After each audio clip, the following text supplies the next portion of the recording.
Welcome everyone to another talk of the International Institute of Projectiology and Conscientiology. 30 years of experiences in Conscientiology self-research. This is our topic for today. We'll be discussing about the early days of Conscientiology and volunteering. My name is Beatriz. I am a volunteer of the IIPC. And for those who don't know, it is an international education and research institution that investigates parapsychic phenomena. One of the most important phenomenon that we study is the out-of-body experience that we call projection of the consciousness.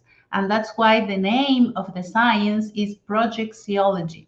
So it's a very interesting phenomenon that we can study the extraphysical dimension directly through getting out of our body, having an out of body experience, right? It's a way to study from a logical point of view about our evolution, about energies, the chakras, everything with a very objective and scientific method, right?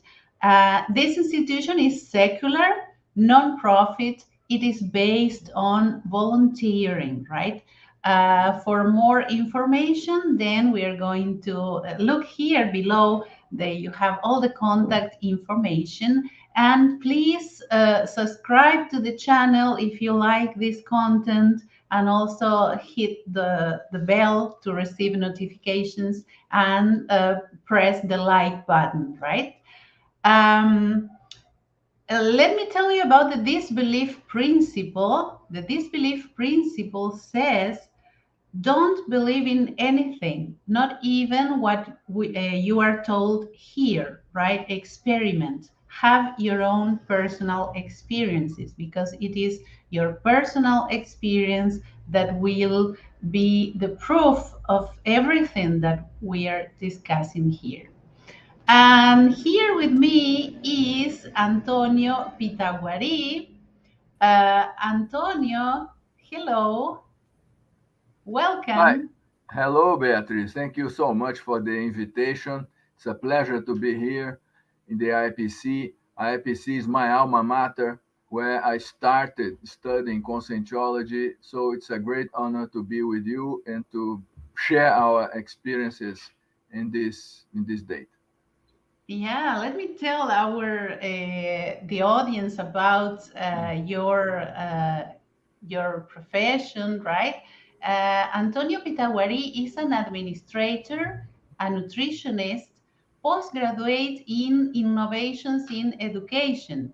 He is also a college professor and has been a volunteer and instructor of Conscientiology since 1990. So you came in the very early days, right? Because projectiology started in the 80s. So, could you tell us, Antonio, about how you found out about projectiology and conscienciology? Yes, I used to read Revista Planeta, Planet magazine in Brazil at that time was very popular in disseminating spiritual affairs, these ideas. And Valdo Vieira used to answer some questions in that magazine. In the beginning of the magazine, there was question and answers. And he was very common writing about projections. And he wrote about the book he published in 86. And I became very interested in receiving the book. I wrote him, but someone answered from the Center of Continual Consciousness and said that the book was available only to researchers. So I had to do some work, some article.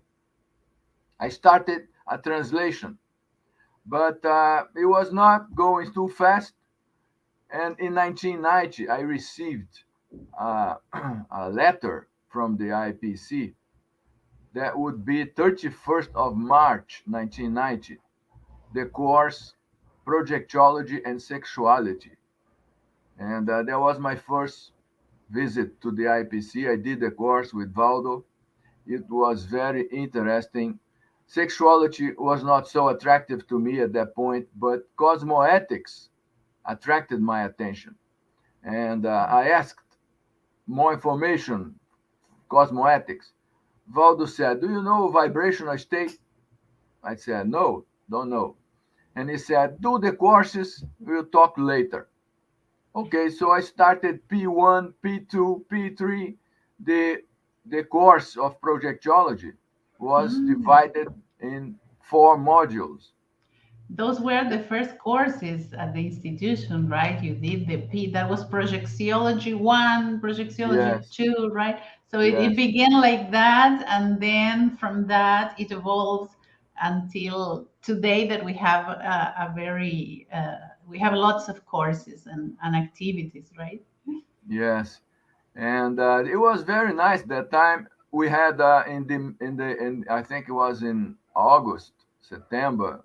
I don't remember exactly the month in 1990. The first International Congress of Projectology. It happened in Hotel Nacional in São Conrado, and there was many people invited, many Americans, researchers from abroad, and it was very interesting. Uh, I started volunteering. I became an instructor in the end of 1990, the beginning of 91. 92, 93, we were traveling a lot as itinerant teachers, itinerant teachers. Mhm. And in 1994, I, I had the privilege. Valdo asked me to be one of the reviewers of the 700 experiments. He asked 8 people to review the book. I was one of the privileged who was invited. And the book was published in 1994. And in 1994, the, the biggest book fair in the world, Frankfurt, had Brazil as the theme of that book fair. And so, Academia Brasileira de Livros, Brazilian Academy of Books, they were organizing the participation of Brazilian editors at that book fair. And they thought, well, if we are going to German, let's let's stop in Portugal. And so they organized also a book fair in Lisbon, in Lisbon. So we went to Lisbon as well. And when we were organizing this participation, uh, our administrative director, Homero Torres, at that time, because Malu Balona went to Buenos Aires, Simone and Kevin de la Tour went to New York, Wagner and Nancy went to Miami. So I was going to Lisbon and German.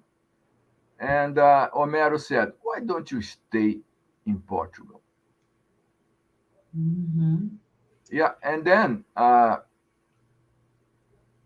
uh, and then that was it. In 1994, we organized a big event in Portugal. We did lectures. We started doing the courses, P1, P2, 95.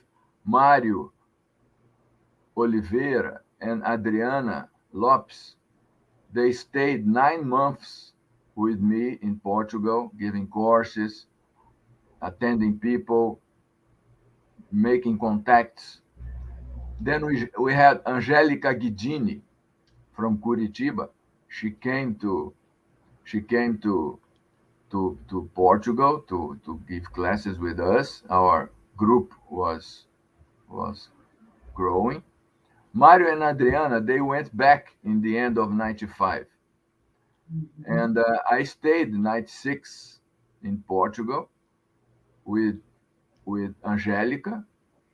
And then in the end of 96, Monica Rezende came to stay in Portugal. We had already a good number of volunteers in Portugal. Portugal was Mhm. very nice, people very friendly, food very good, wonderful Right. place. Portugal is wonderful. And then I was, I was, let's say, I was attracted to England, London, science, the Theosophical Society, and all the spiritual uh, history in England, in London. So I was Mhm. very attracted to London. I went to London several times when I was in Lisbon. And then we had Monica and Angelica. And then I said, I think we can start in London. In Yeah, so 97, before we get to London, let me recap a little bit. So in 86, Dr. Vieira published the projectology. projectiology, right? Yes. And then he started like sending samples, sending copies of the book to different people who wrote to him. Then when you got to the continuous conscience center, right? That was the Yeah. Center of Continuous Consciousness started in 81 until 81. 88. 88, Ah, the IIP was founded. IIP. And just in 97, the Conscientiology word was inserted in the name of the institute because until mhm. 97 it was only IIP. IIP, yes, it's International Institute of Projectiology. And Yes. then And 97, Conscientiology started. in 97, Conscientiology made part of the title of the institute. Mhm. And then in 90, you started volunteering and then you participated reviewing the treatise 700 Experiments, which was the Yes, treatise that. 700 experiment. Valdo started like chapters, and as he did in the encyclopedia, Mhm. later on in Iguaçu, Foz do Iguaçu, at that time, he lived in Rio de Janeiro, and he used to give lectures on Saturdays. Saturdays. Some Saturdays, other teachers gave lectures, but most Saturdays, Valdo was giving the lecture. And so he was presenting the chapters of the 700 experiments. At first, it used to be 300, and then 400, and then 600. Really? Yes, yeah. It used to be just three, then 400, 600, and then the final number, 700 experiments. The So book the was original published. idea was expanded, it was growing with the Yes, was growing. discussions. Yeah. Valdo Very interesting. always likes things in wholesale. Yeah, that's right. So it's interesting that he started with the publications and he gathered a group of people together to start collaborating with him and discussing and all. And then it was the book fair, international book fairs that helped to expand, to start activities in other countries, right? In Europe, In because Europe. in Argentina, Malu went to Argentina. I don't remember exactly the reasons, the motives. I don't know. But Mhm. I remember that at the same time, the other two couples I mentioned before, they went to the United States. And so, as I was going to Germany and Portugal, and I was bringing with me lots of books. I brought 5, 6 boxes of books. Mhm. And so they thought, Homero said, why don't you stay in Portugal? And so I was studying psychology at that time. I was in the third year of psychology. But I thought this was more challenging this was a real challenge to live in another country, another culture, another people. And for me, it was very good. It was a splendid experience to be in Portugal.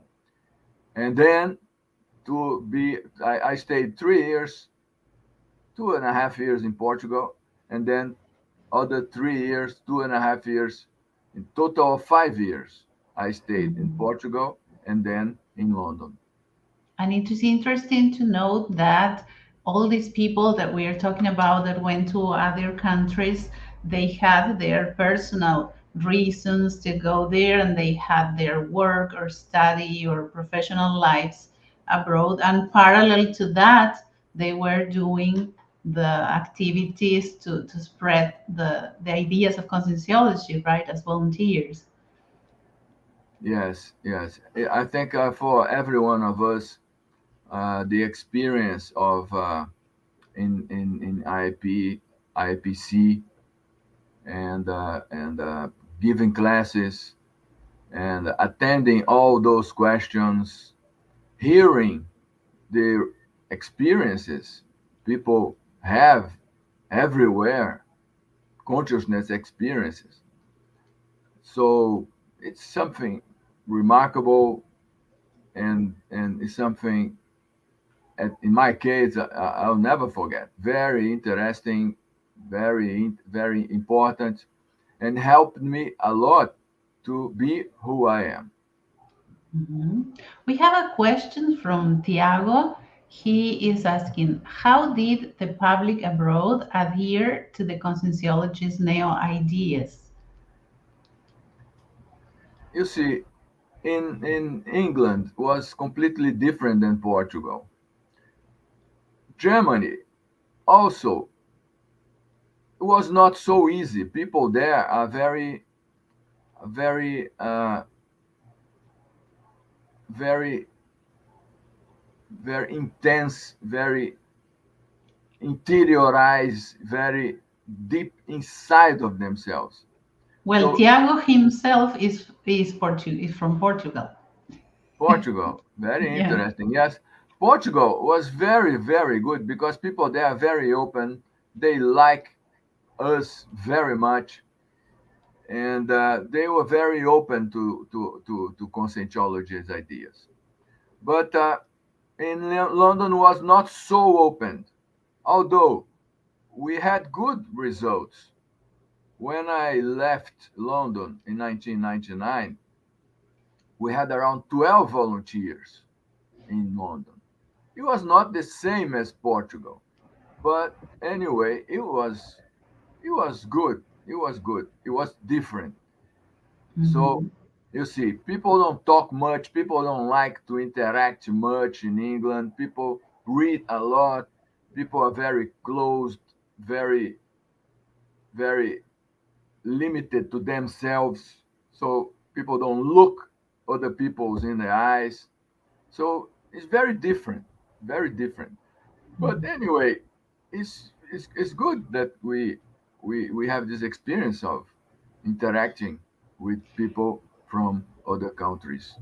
It has its characteristics, right, in every place. Like I myself, I'm from Uruguay, and I discovered Conscientiology, found out about Conscientiology living in Brazil, and then I spent some years in Uruguay, like organizing activities there. And it's not without its challenges because it's a different country. It seems that here in Brazil, the Holocene is more favorable.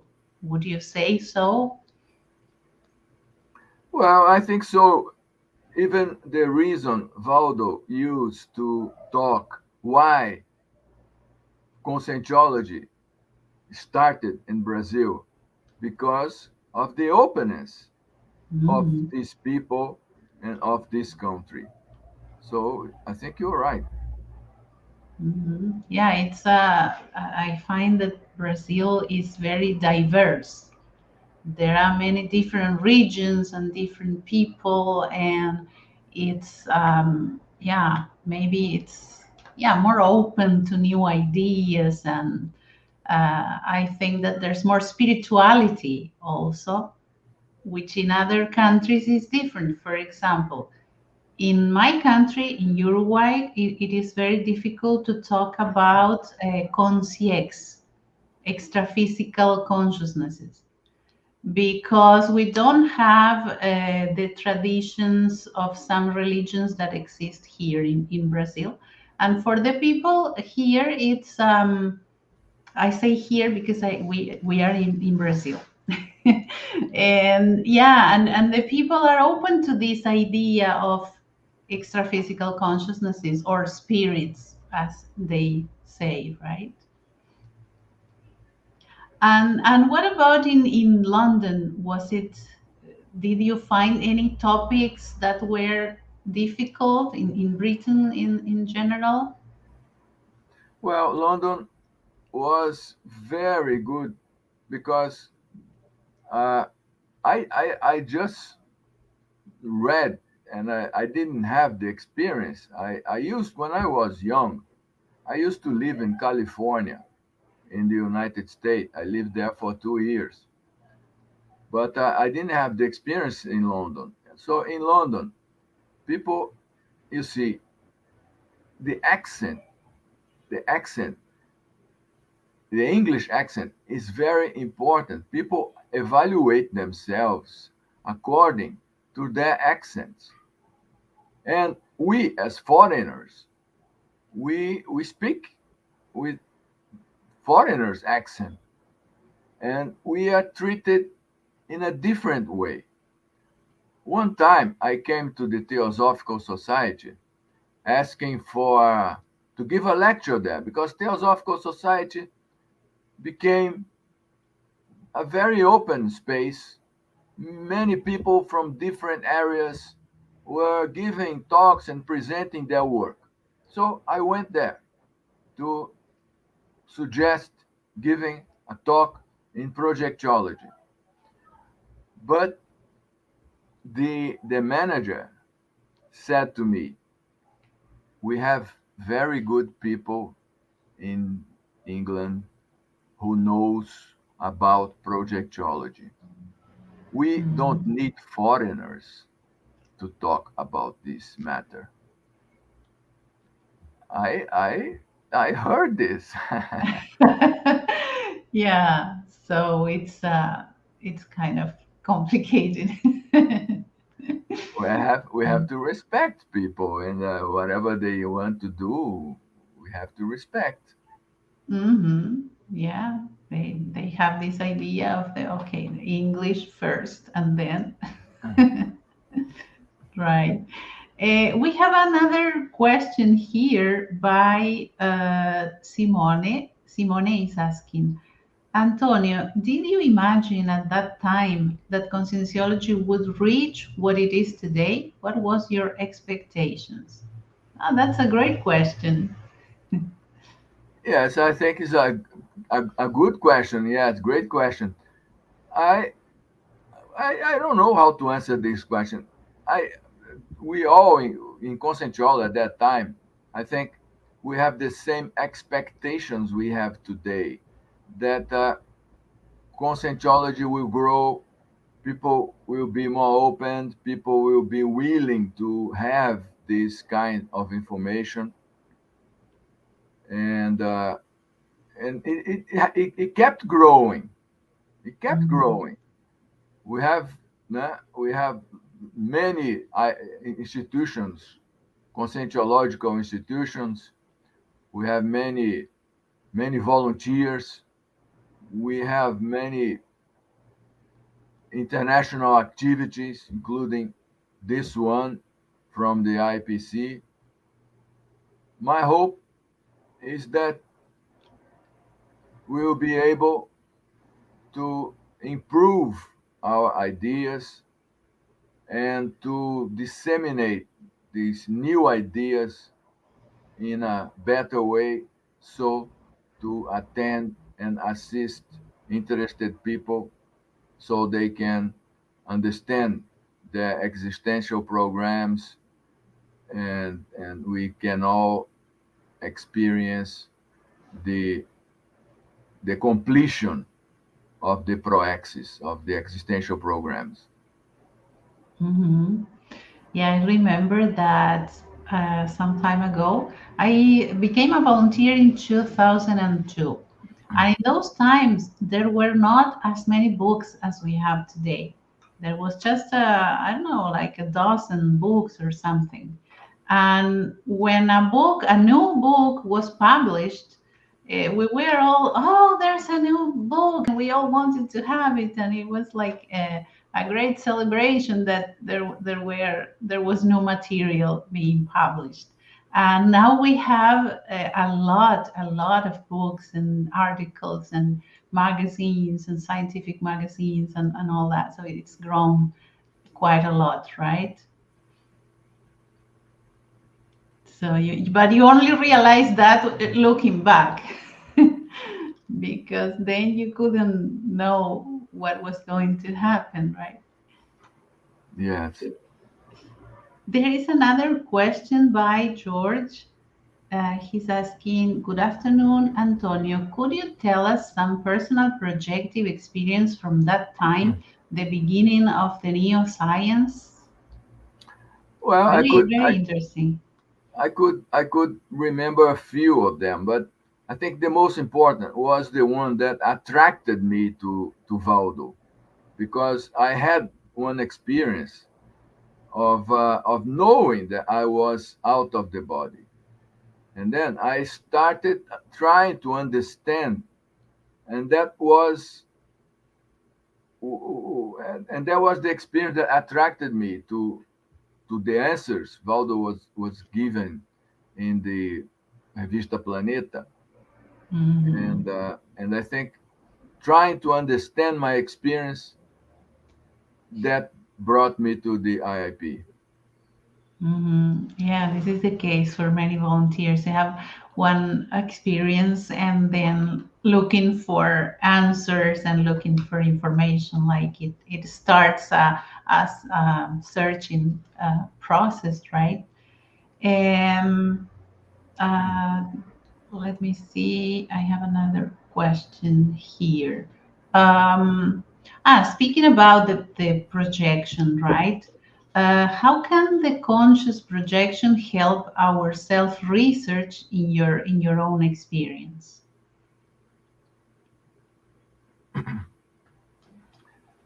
I would say that extraphysical lucidity depends, requires intraphysical lucidity. So I think the most important thing is to be lucid Mhm. while awake, because if you are not lucid here, you will not be lucid outside of the body.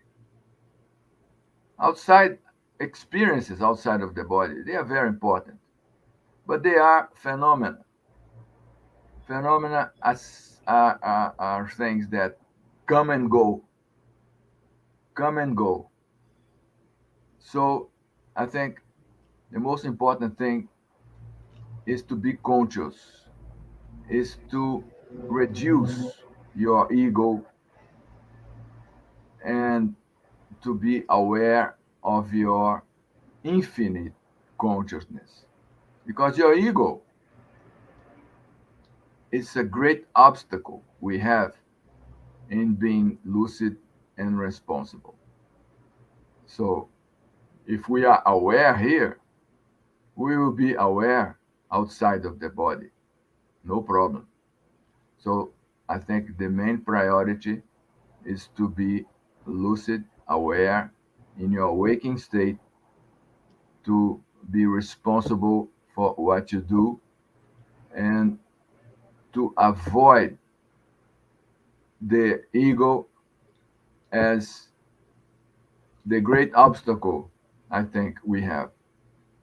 Mm-hmm. Yeah, and how interesting, right? To have the opportunity to be talking about this, about projection, about the phenomenon, to people throughout the world, right? As you have experienced in Portugal, in London. And what would you say that were the challenges of talking about conscientiology outside Brazil? Yes, I had the privilege of first Germany. We went to Germany and we we uh, we presented the book 700 Experiments. We also had Projectology, a few copies of the book Projectology. We talked to a lot of people, Germany. Then we came to Portugal. We started giving classes in Portugal. In 1996, uh, we invited Malu Balona. She came from Argentina, and we organized the first activity in Spain. Mm. We had a contact in Barcelona, and we organized one course in Barcelona, and Malu gave that course.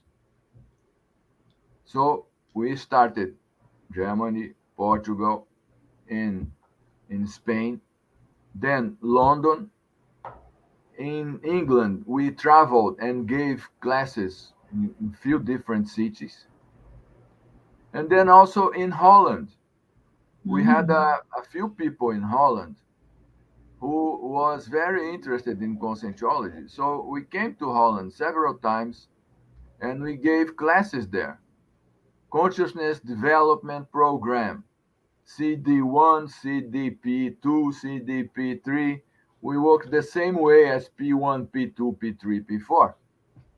We translated that into English, and we gave these classes in England, different cities, and also in Holland. So that was I continue doing that work until 99. In 99, when I was coming back from Holland, I traveled so many times from Holland to England to Paris to in Europe. We're always going somewhere doing something. Okay. And then one day I was coming from Holland, and the official immigration, he asked me, "What are you doing here?" I said, "I represent one institute." And he said, "You have a tourist passport. You are not allowed to represent." And then, because I was doing consciousness research and coming from Holland, where drugs Um, are not forbidden, then he opened all my stuff, all my clothes, all my notes, all my books, everything I had with me. He wanted to look. And then he said, "You will not be allowed to stay in England. You have to go back to Brazil and have the proper visa to be here in England." I said, "Okay." And then I came back to Brazil. I stayed. I got the visa. I got the visa. The institute helped me to get the visa, the proper visa. But the visa was just for 1 year. So I mhm. came back to London, and when this year passed, uh, I consulted a lawyer to see how can I renew this visa, and it was difficult. It was not easy. And Cristina Aracaki at that time, she participated in one ECP2. Dr. Vieira was the epicenter, and she brought this question: how do we help Antonio? And the consciex, the extraphysical consciousness, said, what about changing people? And then Wagner and Nancy, They had good people with them in Miami. So Wagner and Nancy went to London, and I came back to Rio de Janeiro, 1999. I came back to Rio de Janeiro, and I stayed volunteering with the IPC until 2003. 2003, I came to Iguaçu, Foz do Iguaçu. Mm-hmm. And then I was a volunteer of the IPC from 1990 to 2003, 13 years. And since 2003, I am a volunteer of CAEC, 19 years now. So it's a total of 32 years volunteering in Conscientiology. Right. Yes, CIEC is another institution similar to IIPC, but with another specialty because in Conscientiology there are different institutions that it's groups of volunteers who group together because they want to study a specific specialty of the science and they create other institutions. So that's why there are so many. So this means that the specialties are developing, right? And yeah, and all those experiences, right, in different countries, in all those places that you mentioned, some volunteers remained there, and the local people continued the activities, right, until today. Well, I don't know much because in 2002, the International Academy of Consciousness was created. And Mhm. then they continue all the international activities previously organized by the IPC. And from 2002 on, it was done by the International Academy of Consciousness, IAC. Mhm. And then they they left the UNICIN, which is the International Union of uh, uh, Conscientiology Institutions. They left by some reason. I don't know much. And so some volunteers kept with them, and other volunteers came to one of the ICs that we have. Mhm. So you know ACP and now the Isaac, the Apex, all these institutions are running. Reaprendência are running activities internationally. Mhm. Yeah, and nowadays with the online activities that we've been, especially in the last 2 years, we've been doing more online activities for obvious reasons, and it has been growing, right? The being able to reach more people with the online activities, right? And Antonio, do you have a hypothesis or any idea about why you have this connection, this personal connection with international expansion and activities abroad and connecting with people from other countries? It's a good question.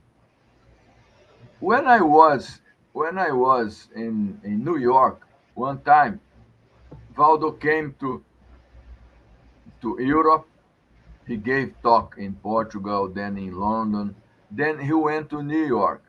I went to New York, and then Simone was saying something, and I said, I want to go to SEAEC.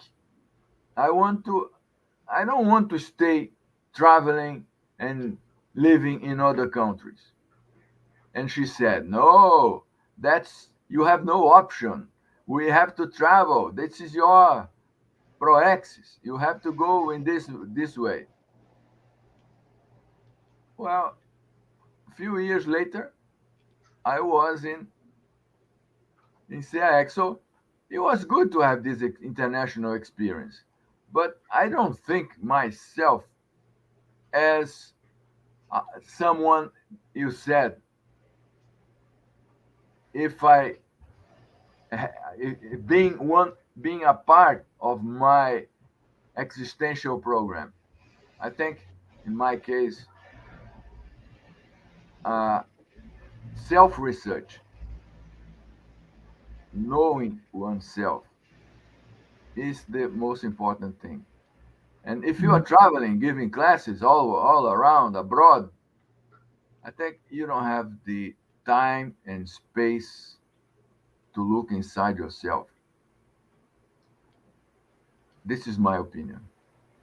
Mm-hmm. Yeah, because it's all of the logistics and all the aspects, the intraphysical aspects involved, right? Yeah, But if you think of it, the borders are an intraphysical thing, right? The most important thing is that to to reach the group that you have connections with, connections from your autobiography, and yeah, that's really interesting.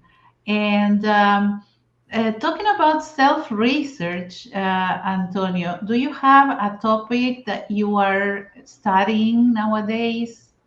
Some self research that you would like to yes. tell us about? This is now we are. This is the most important topic. This is the most important topic because it's. I think you have your research and you are doing your self research, and I think every one of us in Conscientiology should be doing our self research because this is the way we should run to understand, to improve, and to know ourselves. In my case, you see, uh, I came to Iguazu in 2003, and 2003, uh, I let's say 2004, 2005, 2006, these following years, everyone in Conscientiology was very concerned with health. Health. Mhm. We should be healthy. We should understand what healthiness is and do our best to be healthy. Okay, so I started doing some checkups, and all those checkups, cholesterol was high. I had to take drugs to lower cholesterol. I asked the doctor, how long should I take this drug? He said, for life. I said, for life? Take a drug for life? This is not right. I refused one, two, three times. But I think it was 2009, Valdo was taking this drug. Hernandi, Everaldo, lots of other people we had close with us were taking, and I think, well, I think I should have it because it seems important. So to avoid heart attack, avoid the problem. Okay, I took it for 6 months. Yes, the cholesterol went from 2,250 to 200, but the collateral effects was very, very intense, very intense. And so I started studying by myself. I discovered that these drugs are not good. High cholesterol is not bad. Cholesterol is an effect, is not cause of anything, is an effect. I discovered some interesting articles. I came to Valdo. If I were you, I wouldn't take this drug anymore. This is damaging your memory. At first, he he did not agree, but in 1 month, he stopped. He stopped having that drug, and so I became critical of drugs because we have a big pharma industry that aims to sell drugs, and they are not really interested in in curing. They are interested in making profits. And so I did nutrition. 2016, I started. You see, when I met Valdo, 1990, I was a vegetarian. I was vegetarian for 9 years. No meat. 9 years. Valdo said, biology does not admit mutilations. If you eat meat, if you ate meat for your whole life, being a vegetarian will be no good for you. So I stopped being vegetarian. And then I went to study nutrition. Okay, when I was studying, before studying nutrition, I read about ketogenic ketogenic diet. Ketogenic diet. You see, it's not low carb. Low carb is moderate. Ketogenic is 80% fat, 8% fat, 10% protein, and 5% carbohydrates. And so I went 3 years, 4 years ketogenic diet. It was very good for me. I lost 20 kilos. I lost 20 kilos when I was in ketogenic diet. Okay, so I did nutrition. And then I understood that there's lots of myths in medicine, lots of myths in nutrition. You see, there are people who are vegan, vegan, and live well. Yes. On the other hand, there are people who eat only meat, and live very well. If you see, there's lots of people who only improve their health when they eat only meat, because meat is the nutrition that is less aggressive to the body. People think that vegetables are not aggressive, but they are. They are. You have to study that. This is very interesting. So you have vegans, you have meat eaters. They are both right, they are both wrong. And now, much more incredible, you have people who don't eat and live very well. These are the breatharianism, breatharians. There is lots of people who teach, who has a protocol. Not everyone will make it because it's not easy. Depends on your level of consciousness. But there are a lot of people in this world who don't need to eat. They don't eat at all, nothing. They live from breathing, they live from light, they live from light, they live from the sun. We have energies around, you can absorb these energies. And so you see, vegans, meat eaters, non eaters, this is all possible. This is here with us. The problem is that we are brought to believe things that are not right. The Mhm. Overton window. All possible things are within this limit. Anything from for that side, anything from that side, no, this does not exist. We are much more than we think we are, and we should and we should be interested. Yeah, And and nutrition is really important for all of us. All of us have to eat. And there is so much information, but at the same time, it's so difficult to navigate all this overload of information.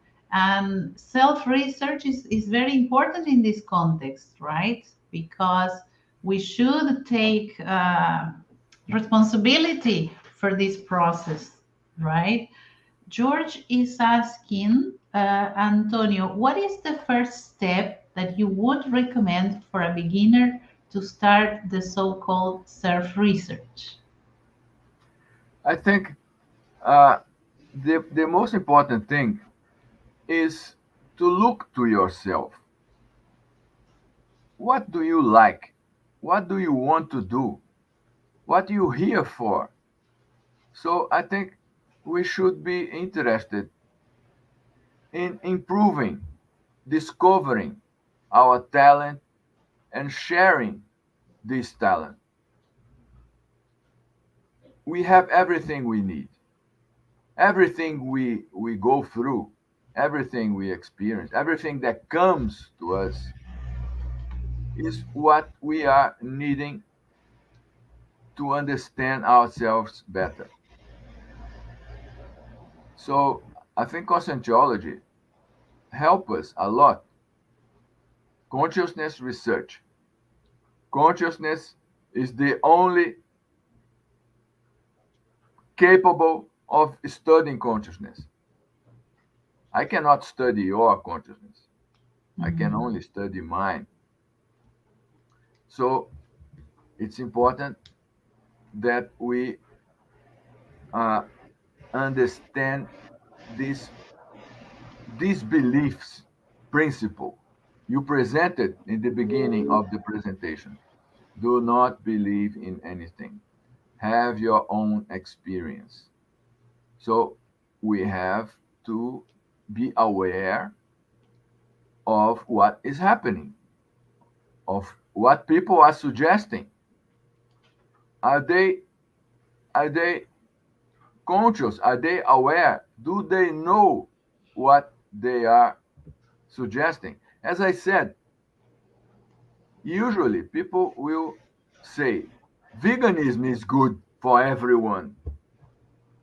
The other will say meat is good for everyone. Non-eating, breatharianism is good. No, nothing is good for everyone. You have to feel yourself and discover and follow your own self and not what people are suggesting or are demanding or are telling you to do. Mhm. Yeah, following a recipe or following someone's suggestion sounds a lot easier, but it's not the way because, as you say, everyone is different and we should uh, do our own process of self research to find out what's best for us. We have different programming, we have different life programs And yeah, those differences have to be considered, right? Well, we are almost reaching the end of this talk. It's been so, the time flies, right? When we are doing something interesting. Antonio, would you like to say something to close your presentation today? Well, I think, as we said, self research, I think, is the oldest recommendation. Know yourself. Know yourself. Who am I? Who am I? I am what I am. I think all these ideas, they they point to ourselves. One guy I was studying the other day, and his name is Douglas Harding. Douglas Harding. It's very interesting what he did. He found, uh, people usually they do self portraits, and they look at a mirror and they draw that image. But this self portrait did not satisfy him, and then the guy did a self portrait. He was looking. The self portrait is looking from him outside. Mm-hmm. He was looking his body. You can see your body, you can see your arms, but you cannot see yourself. If you point to someone, you see that person. But if you point to yourself, what do you see? It's an internal space, conscious space. We are conscious space. And if we understand the ego, the limits of this awareness, we are everything. Consciousness is everything. This is very interesting. And Yeah, it makes you think. and so Right. my idea is we need to study more, to do more self research, to understand who we really are, because we all are in this path of improving, of maturing, of becoming more responsible. But at some point, instead of accumulating, instead of getting more and more, maybe we need to let go.